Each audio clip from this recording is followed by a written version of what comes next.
sehingga bisa dipakai menjadi metode pembelajaran DNA Steve Jobs. Metode pembelajaran DNA Steve Jobs. Audio Jungle. Audio Jungle.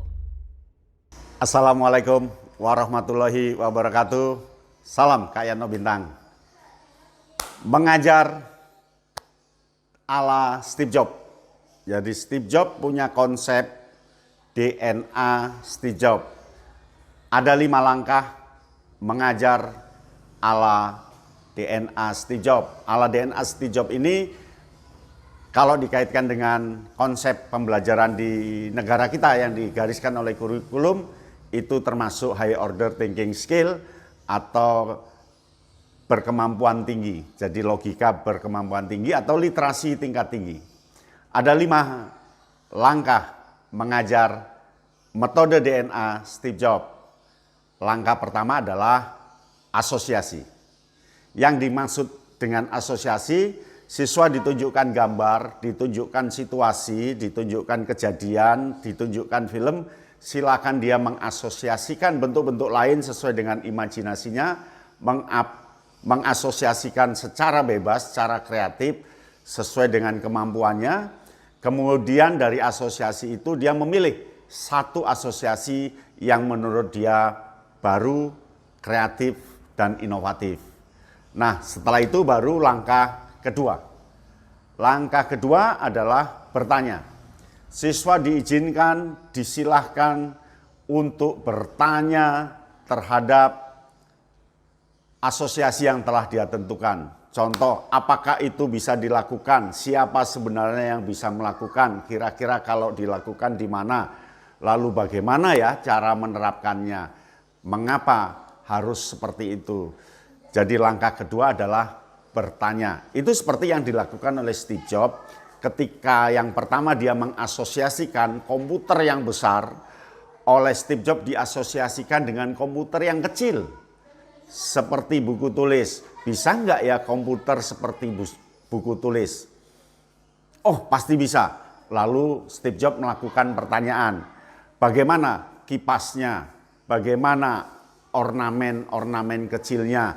Kemasannya seperti apa? Sederet pertanyaan dilakukan. Nah, dari pertanyaan-pertanyaan itu, langkah ketiga adalah observasi. Jadi Steve Jobs melakukan observasi terhadap jawaban-jawaban pertanyaan yang telah diajukan tadi. Pertanyaannya kalau bisa sekreatif-kreatifnya. Nah, di observasi ini dia mengamati satu persatu komponen yang ditanyakan.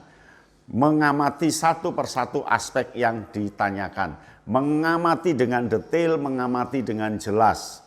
Dia amati satu persatu. Kalau kipasnya besarnya seperti itu, diamati. Kalau dijadikan kecil kira-kira bentuknya seperti apa. Sehingga muncullah kipas yang ada dalam laptop kita. Itu temuan Steve Jobs. Jadi langkah ketiga adalah mengobservasi jawaban-jawaban yang kemungkinan bisa menjawab langkah kedua tadi. Nah, yang keempat, eksperimen. Jadi siswa diajak bereksperimen dari observasi tadi. Dicoba, kalau kipasnya besar dibuat kecil, dicoba, diuji coba. Ternyata tidak bisa. Kecil ternyata tidak bisa.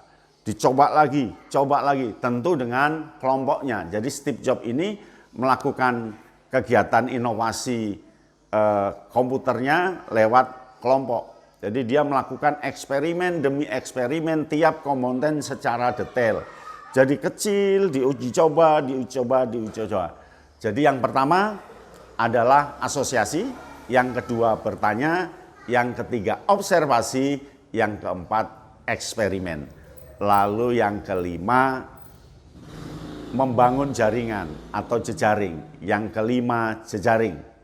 Setelah semua eksperimen dilakukan, dia menghubungkan ke teman-temannya. Saya sudah membuat ini, bagaimana komentarmu?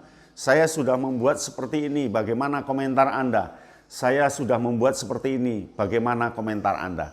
5 hal itulah yang disampaikan, yang dilakukan Steve Jobs menjadi hasil yang inovasi berupa komputer Apple.